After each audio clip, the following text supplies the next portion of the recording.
he wanted Starfleet to be like the utopia, right? Yeah. So this is, then the fact that it reflects a lot of values today, I know. And with that, I say welcome to Geeks with Kids, your bi-weekly geeky podcast from a parenting point of view. This is a special bonus episode of Geeks with Kids. We're actually going to be talking about Star Trek Picard, the latest episode. And joining me this episode is the Michaels. Hi, Shosin Hawk. How's it going? Good. It's going awesome. Just watch Star Trek. Yeah, we did just watch Star Trek. So we are testing out some bonus content for our channel. We're thinking about maybe doing a Patreon later with some bonus content for you, the listeners. And this is sort of something that we're looking at. We're looking at doing bonus episodes on Picard. Definitely we want to do Star Trek Discovery. Clone Wars is coming out tomorrow, actually. So, we're going to try and record some extra stuff with that and maybe record some gaming stuff and us actually gaming with you, some of you, the listeners. So this is some stuff to get excited for later on down the road. Anyways, so we're here this week to talk about the 5th episode of Star Trek Picard, Stardust City Rag. So just in general, what did you guys think of the episode? Did you like it? Yeah, did like it. I liked it a lot. Episode. It was very good. We're about midway through the season. There's 11 episodes this season, so we're pretty much right dead in the center. Is it 11 or 10? I thought it was 11. I'm pretty sure I heard 11 as well. Yeah. I'm pretty sure it's 11. But they stretched it out. It was supposed to be 10. I think they added an extra one because they said they made the first 3 episodes were supposed to be 2. This started like that whole Titans thing where they're going to screw around with the episodes and we're not going to know what's going to great formula to follow. It can be like Firefly, where they can broadcast the second episode first. And oh god, no! This is actually good. This is a good episode to talk about Firefly because this is pretty much the whole heist type thing, the whole setup. I was thinking about that Rick and Morty episode about the heist, and that's all that kept on going through my head as they were setting up the heist at the beginning of this episode. This perpetual double cross after double cross. Oh, yeah. You son of a so-and-so, I'm in. Anyway, so the beginning of this episode starts with a flashback. We go 13 years earlier to the 7 domes of planet Vergessen, and you see this doctor brutally taking out an eyeball from some ex-Borg, a Starfleet officer. And then we hear a commotion and we see 7 of 9 there who blasts her way through all of these doctors. There's air quotes there. But unfortunately, she's too late to save this young man whom she refers to as her son and kills him as an act of mercy. What did you think of this first scene in the episode? The young man who I was reading about on Twitter is Ikabe. I guess Echeb. Yeah. Echeb. He was from the Star Trek Voyager. Later seasons, they actually rescued a group of kids that were assimilated by the Borg. But they were also abandoned, right? So they had this like they were sort of abandoned on this planet, and they didn't know really what to do because they had no collective anymore. And 7 of 9 rescues them, and she sort of becomes their adopted mother. Yeah. Very powerful scene. Yeah. We don't find out that that's who the character is though until later on in the episode. It just starts off as this sort of gory scene. Mm-hmm. I'm thinking of other Star Trek moments, especially Borg moments, where it looked like you were about to see something kind of gruesome like that. I'm thinking Star Trek First Contact. At the very beginning of the movie, Picard is dreaming that he's getting a needle going through his eye. And right as the needle's about to go through his eye, boom, the dream ends, right? Not here. Nope. You see that eyeball come straight off. They corkscrew that thing right out of there. Yeah, it was the first time when I was like, you know what? I'm going to probably not watch this with my kid in the room right now. I'm going to watch it later, and it's not time to watch that. But I think this topic of the violence, excessive maybe violence, is something we'll get to at the end of the episode. You gave a spoiler warning on this episode, right? No, but we're going to talk about everything. So okay, we saw later. Anyway, so we move to the present time and we get back to the ship, and Picard talks to 7, finds out what she's up to, and basically she's been part of the Fenris Rangers and she's defending this area. She's sort of like she calls herself a vigilante. Is she like the Maquis? Maybe something like that. I think it's more like if you think of the Rangers from Lord of the Rings, it's sort of like that, right? They're protecting an area that is unprotected. Right. Basically, later on, we find out that the neutral zone has collapsed. It's gone because of the whole, Mars attack. And basically, they have these people, the Rangers, that are there, basically just trying to keep some order. They're not exactly, they're not the Maquis. The Maquis were always terrorists in that. They're much more. But they were terrorists from a point of view, right? That was the good thing about sci-fi. They were trying to do certain things. No, they're more like undeputized peacekeepers in the region in that, because the collapse of like the neutral zone would have led to chaos. So. Yeah, one can only imagine. And with the withdrawal of Starfleet in there, there's no law, so they had to have someone to keep sort of some semblance of order. And what's interesting too is that we've talked before about how this particular season of Picard, it does have a lot of political themes attached to it that Patrick Stewart had shared, that there are definitely going to be mirroring some things that happened in sort of the real world. And I'm wondering if we're hearing about this Mars attack being a conspiracy and whether or not it really happened the way that it was supposed to happen. And it gets into it a little bit more sort of throughout the episode. But it kind of makes me think, are they making this as sort of a parallel to the whole 9/11 thing that happened in the States? Well, remember when Seven was talking to Picard in his chateau in the holodeck?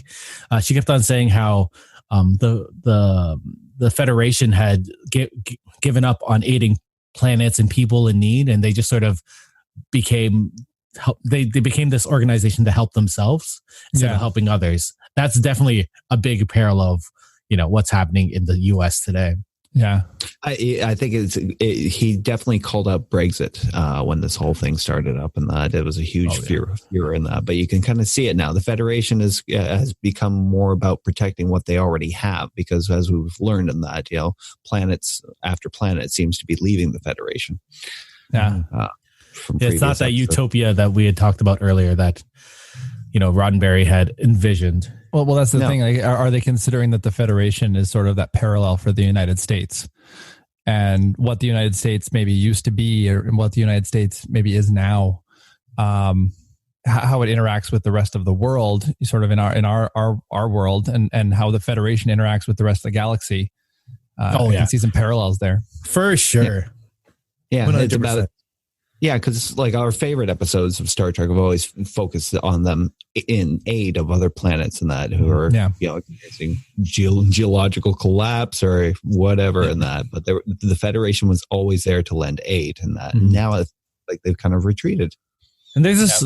It's an interesting thing because we're talking about how the Federation is sort of like the States, but the Fenris Rangers aren't totally good, right? Because even Picard's saying that they're judge and jury. It's kind of shades of gray kind of thing. Yeah, everything is shades of gray now, which pretty much is what the news is nowadays, unfortunately.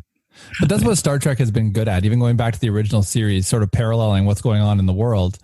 And so we're living in a world that's shades of gray, and so why not, explore that through science fiction, the way science fiction is supposed to. Mm-hmm. Sure. So from this point, we get this whole setup of the heist. Basically, what they're going to do is they're going to go down onto the planet. They find out that there's this person called Bajazel,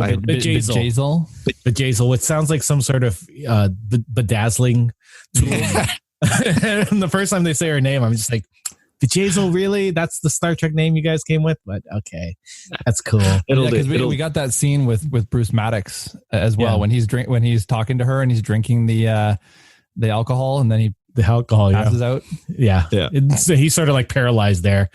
Basically, she's sort of this crime lord type person. Yeah, on Free Cloud, and she has a nightclub. She's dealing deals. So they're making up this whole heist idea where they're going to go down and they're going to trade 7 of 9 for Bruce Maddox, and so they go down into the bar. We see Rios dressed up to the nines in the most amazing costume. It is the greatest pimp outfit we've ever seen in Star Trek. Every costume in this episode is amazing, and I really want to just dress up as Rios every day of my life. If I could do that, you need a feather in your cap. I couldn't believe the eye patch. Eye patch for Picard and the really, really bad French accent. The thick, thick, such a thick French accent. I am French. I was like, oh man, so bad. But good, not bad. But so good. Yeah, exactly. Yeah, it's nice to see that there's still a sense of humor to the show amid all this stuff. Well, and you've also got that Romulan swords guy. What's his name? What's his name? Enlor or something? Elnor? Aldor. We'll get his name. I think it was Legolas. Elnor, but he's sort of being a little bit of comic relief for us too, because he's kind of that sort of clueless kind of character. He's like Spock. Yeah, he's like, are we still pretending? Like that kind of stuff. He is pretty much the warrior Spock of this series. Oh right? Yeah, straight man. Certain data nativity. Yeah, for sure. And I mean, we didn't talk about the previous episode where the dude's head was cleaved straight off. Yeah, maybe we'll do a lead up to this episode one day and just talk about everything that happened. We'll see. When we have free time, I'm sure we have free time as people. But before we go into the actual heist, what do you guys think of the lead up into there, where they had all the ads show up? all the spam. Orbiting. Yeah, the spam ads. I thought that was so funny. It also had traces of Blade Runner. Like even when you went down to the building or down to the planet, you're just like, everything's so neon, and it's not something that we've really seen in the Star Trek realm before. Yeah, I know. I think I commented to you on that about how that it's nice to see when they recognize technology in our time and that advancing in the future, so that everything in their data stream and like media bases and that is totally social media related and that. Yeah, it's all based on the people that were in there. So that's why that Elnor guy didn't get an ad, because he has no social media presence. Yeah, exactly. Then we get Rios transporting down, and the first thing you see is Quark's new bar just on the outside, and it's just so amazing to see a giant bar with neon lights just saying Quark's bar. I'm like, oh yes, Quark. Yes, and they name drop him too. Yeah, later on. Yeah. So what do you guys think of this whole idea of a heist in this episode? It definitely had shades of Firefly and like all those like Ocean 8, because it was that sort of cutting between them setting up the plan and then doing the plan. It's something you don't really see on Star Trek. It was also it was one of those really convenient kind of setups too, where Raffi just seemed to have every tiny piece of equipment that they could possibly need for the, you know what I mean? She had the, like, obviously she was involved in some kind of covert ops. She was in Starfleet, security or something that she had all this knowledge and this background. But she talks about it earlier, right? She talks about doing Starfleet intel. Yeah. Right, at the beginning. Yeah. She's got the pattern enhancer that's going to work perfectly for what they need. But to be fair, they've had pattern enhancers all the time in Star Trek, right? Oh, yeah. But Star Trek is always like this. It's always like this. We got every plot device you could possibly need for this scene. It just exists as technology, and it's perfect. I really enjoyed that Alison Pill's character did not know how to use the transporter, and she was scared about it. Yeah. Like, that was something different. Like, you just expect people to be like, oh, yeah, transporter. I can just press that button. You learn that in grade 6 or something. Exactly. Well, actually, I think that's kind of a trope carryover in that, because it seems like every doctor in a Star Trek series has always feared the transporter. Mm-hmm. Oh, good point. That's true. Yeah. We also got this whole back and forth between the emergency medical hologram EMH and Alison Pill's character. They had this whole back and forth this whole episode, and I feel like there's going to be a whole play on that later with the actual captain. Please state the nature of your psychiatric emergency. Yeah, the heart rate and everything. She's like, I think you need a sedative. She's like, no, go away. Yeah. All right. Wow.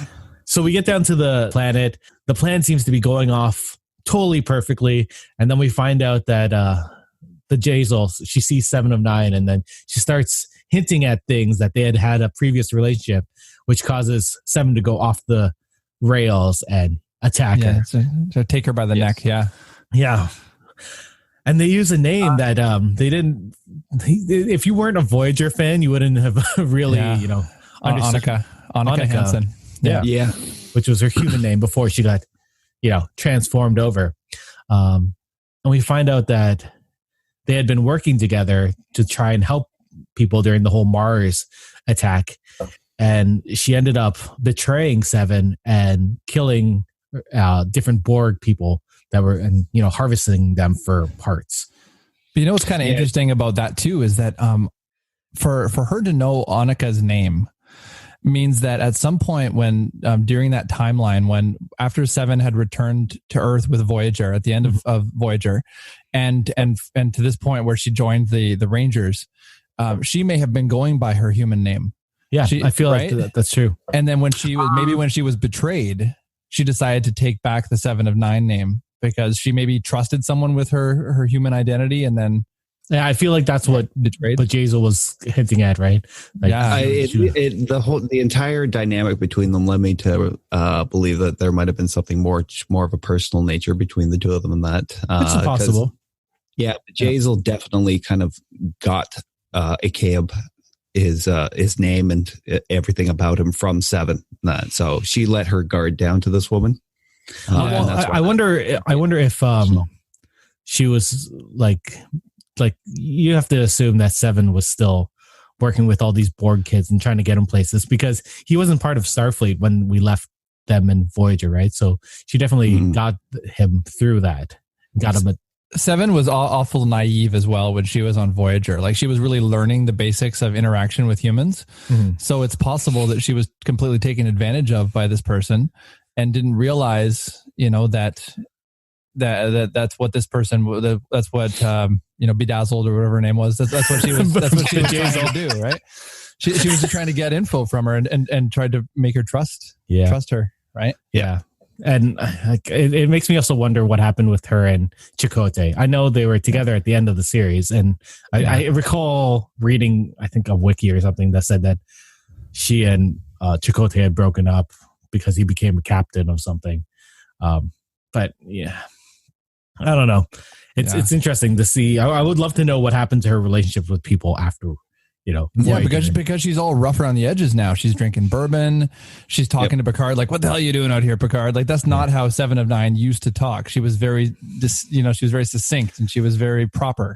Yeah, right? And that's what leads to that little talk at the end of that, and how much when she asked Picard and that, did you get all your humanity back after your assimilation? And that he's like, no.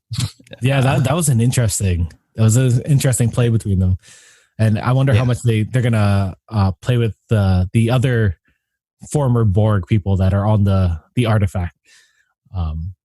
So we move off. Seven ends up not killing the Dazzler at the bar, and they end up leaving, and they go back to the ship with Bruce Maddox, and Maddox is in the sick bay because he's been tortured, he's badly injured. He's been hiding from the Tal Shahar, so he's been running and he's dehydrated. He's probably losing blood and whatnot. And they find out that the name of the sister. Did they know that before? I can't. They did not. No, they didn't know her name before. Yeah, and where she was. Really know if she existed. So yeah, they weren't sure if she was existing. Yeah. So they found out her name and where she was currently at, which was the artifact, which is the captured Borg cube. Well, that's our first indication that everybody knows about the captured Borg cube. Like, I had thought maybe at first that this was kind of a top secret Romulan thing, but it seems like the artifact is very well known in the galaxy, and sort of not a good thing, right? Because the look on Picard's face when he's like in Romulan space, he's like, "Oh no, this is the place we don't want to go to." Yeah. I think that the presence of the artifact is generally very well known, given the diverse range of races that are working on that ship. So that would be the worst kept in the Romulan Empire. But you have to imagine that because of the Federation's history with the Borg, it's not something that people want to go to, right? The Borg is not something that you want to go and study. It's the people who have to go and like that have that thing in their mind that they have to go study it is why they're there. Oh, sure. Like you can who wants to study in a nuclear testing plant, right? The people who really, really want to do it. Yeah, exactly. I'm just surprised that if there's a captured Borg ship in Romulan space and the Romulans are weak and scattered, it just seems like that would be something that, especially, with what we're seeing of the Federation right now being maybe a little bit dark and more opportunistic, it almost seems like that would have been something that the Federation would have just swooped in and said, nope, this is ours. But are they scattered?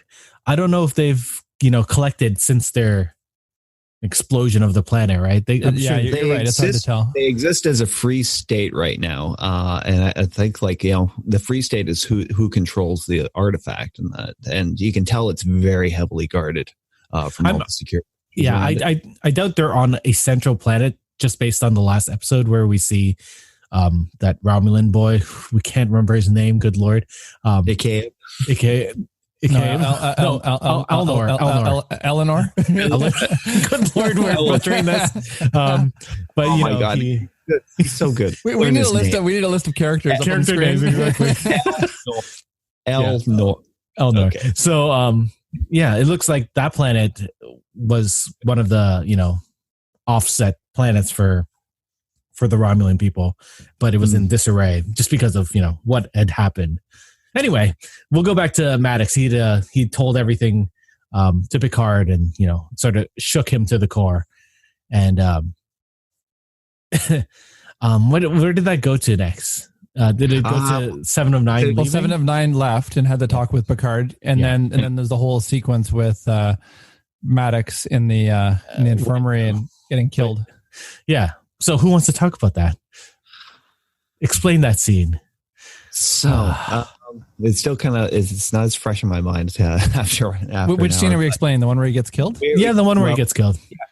Yeah, before he's left alone with the other doctor and that, he references a deeper conspiracy to the whole thing, including the ban on the synths. Mm-hmm. Yeah. And then she says that she had to kill him because she knows things that she wishes that she didn't know. Yeah. Yes. And because she knows these things, she has to kill him. And you can tell she's upset by it too. She's crying. She's really upset, but she's killing him anyway. Yeah. Agnes. Yeah, there's Alison Pill did some great work in that in this episode, because there's that scene earlier in the episode where she's looking at a memory, or at least a hologram of them, making cookies, and we find out that they had been an item. They were dating or whatnot. Yeah, they were very much in love. Yeah, and later on, she ends up killing him because of what she knew and what he was trying to accomplish and what he was trying to do. Now, do you think she was an item with him because she was trying to keep an eye on him? Do you think she was part of that conspiracy? No, I think that she had been an item with him because of their close work together, and the fact that she had talked to Starfleet before about Picard. That's when she put in that loop, right? That's why she had that convenient phaser to kill the Romulans at Chateau Picard. It did feel a little convenient when she just showed up there and that, and right after the talk with Starfleet and that, and then demanding that she come on the trip. Yeah, exactly. She is a great actress in this episode. I thought in this whole season, I think Alison Pill's doing a wonderful job. She's so good. Especially when you see her, you realize why she was freaking out earlier in the episode, because EMH also shows up in this scene when Maddox is dying, and he's like, "We got to help this thing." Yeah, she's fantastic. Yeah. If I could also mention that I love the set design in this show, like the ship that they're on. Is it called the La Serena? I think it's called La Serena, something like that. It's it is a gorgeous ship. Like, I love the interfaces, the 3D interfaces that they operate the ship with. Mm-hmm. Yeah. I feel like that's going to be if we do end up seeing the Enterprise F. I think it's going to be all holographic stuff. Oh, that'd be amazing. What the? Sorry, I'm looking up. I was trying to find out the name of the ship. The ship, and on Star Trek Online, they have a USS Enterprise F on there. Oh, that's an Odyssey class vessel. It looks like a Voyager, sort of. Pretty. Anyway, that's not important because we're talking about Picard, the TV show. I'll send you a picture of it later.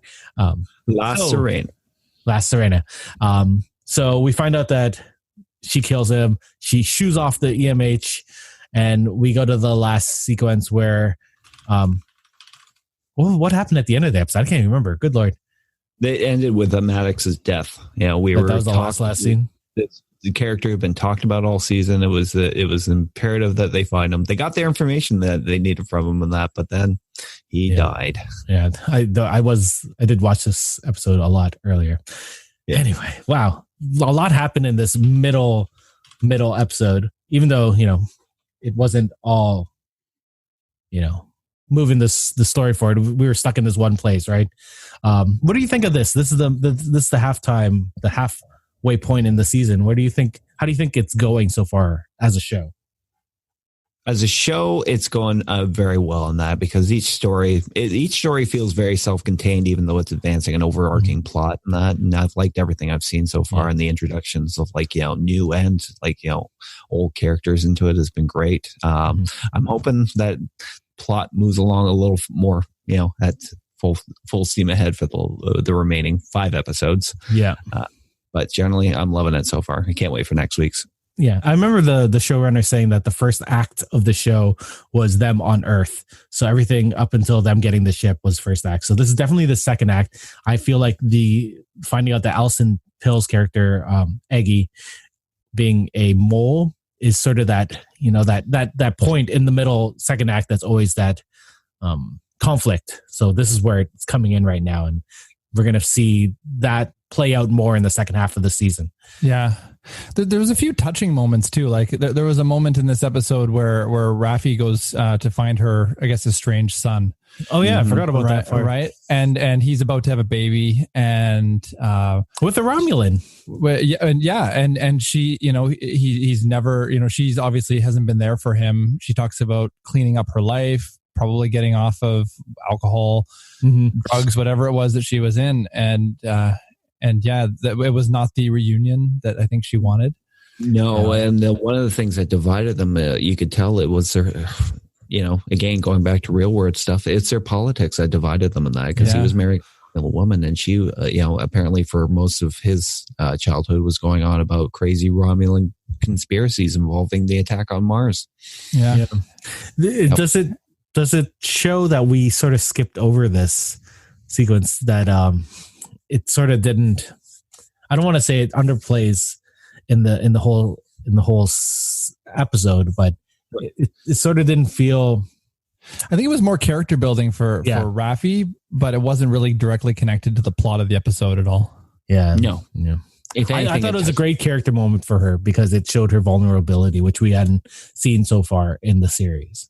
And I think that this conspiracy that she's, I don't know, spent her life being stuck on, I think we're going to discover what that is in the next few episodes. And, I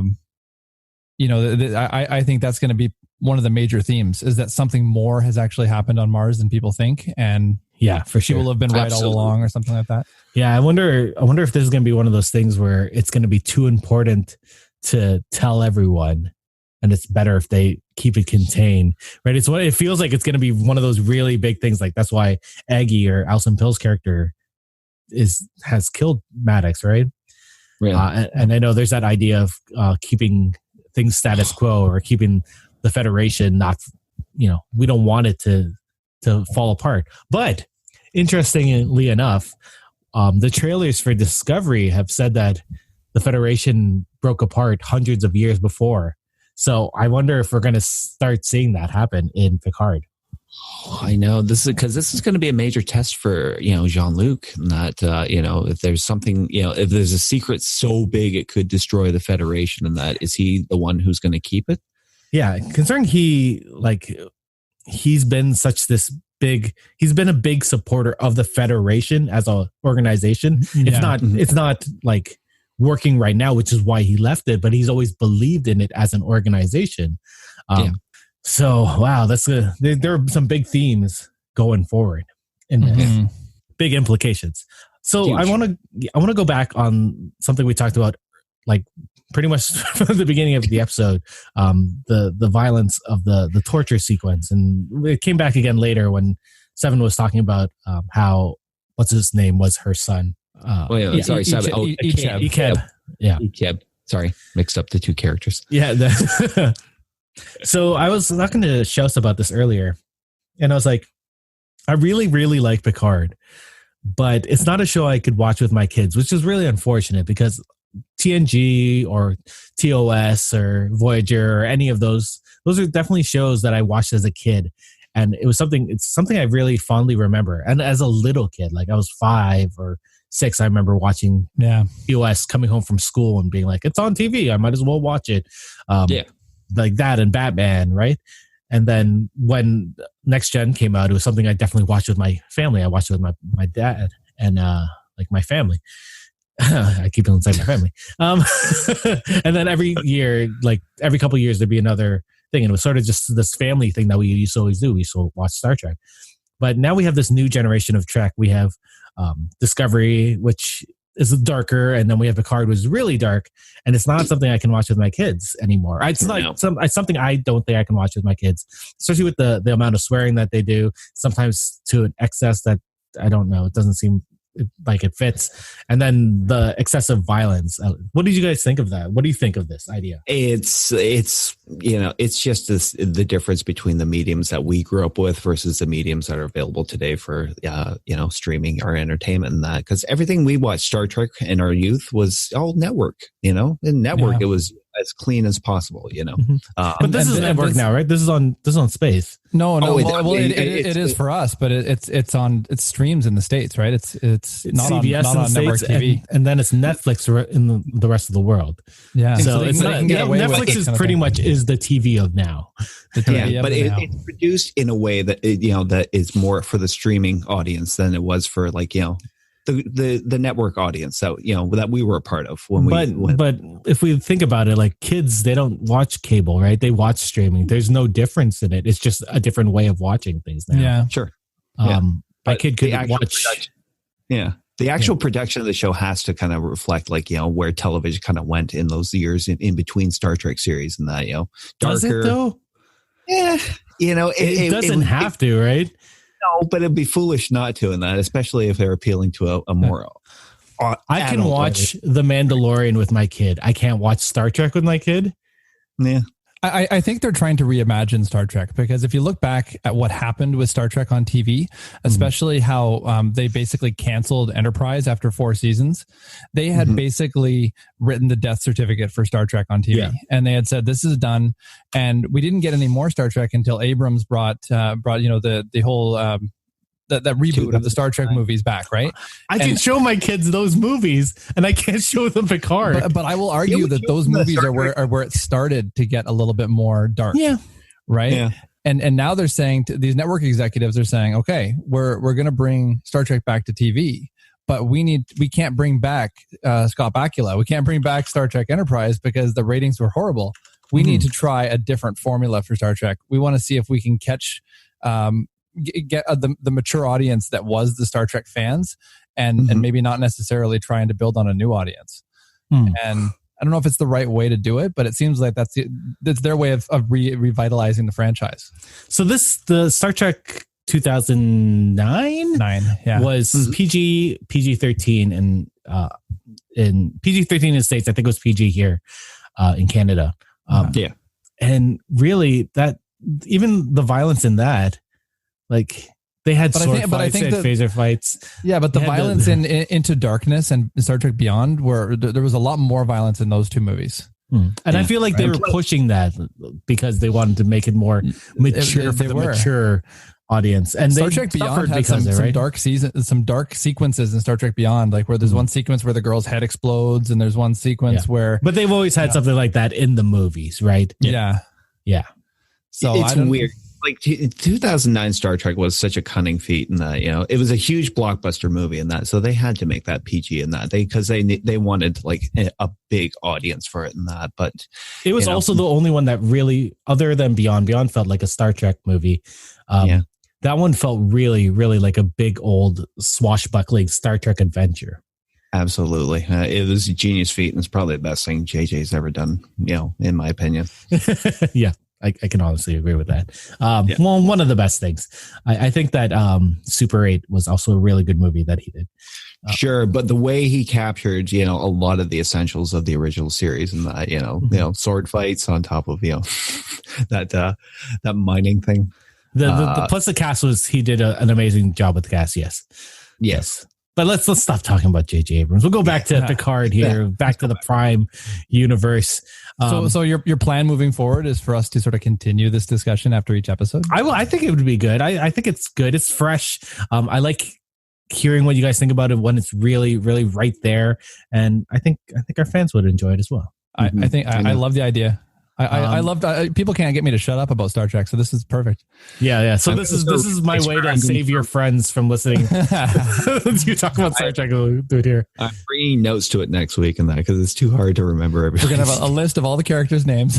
Yeah. Now I pulled it up now, obviously right after the episode, right at the end of the episode. Okay, we got Bedazzled, we got Eleanor. Yeah, exactly. Chris Rios. I find it funny that the only new character that I really remember his name was Rios, and that's because I really enjoy him as a character. Oh, he's so cool. There's also Raffi, but she wasn't really in this episode that much. Yeah. What was Eleanor? That's the one we have to remember. Yeah. Eleanor. All right. So, what did you guys think of the listener? What did you guys think of this episode? Why don't you let us know on social media, on Facebook, everywhere? We are everywhere, obviously. Thanks, Shows and Hawk.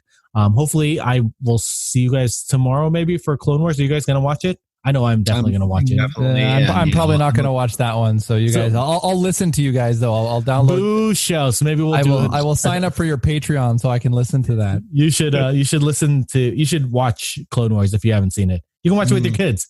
It's one of those TV shows you can watch with How many eyeballs are corkscrewed out of someone's head in Clone Wars? That's only a couple because of Darth Maul, but that's what Darth Maul does. Okay, good to know. I think the most is a couple of people get shocked. That's it. Yeah. There's no real torture in it, is there? No. And if they are, they're clones, so it doesn't really matter. They're not real people. Yeah. Anyway, for Geeks with Kids, I'm Eric. Thank you, Shows. Thank you, Hawk, for coming on. And thank you. Shall talk to you guys soon. Goodbye. Bye. Well, that's it for us this week on Geeks with Kids. If you want to get a hold of us, you can send us an email at podcast@geekswithkids.ca. And don't forget to like us on Facebook at facebook.com/geekswithkids. Follow us on Twitter at geekswithkidstn. Check out our pics on Instagram at geekswithkids. And you can find all of this good stuff on our website at www.geekswithkids.ca. So if you like what you hear, why don't you hit that subscribe button and leave us a comment. This podcast can be found on iTunes, Spotify, Google Play, Stitcher, YouTube, and your favorite podcasting app. Thanks again for listening, and we'll see you next time.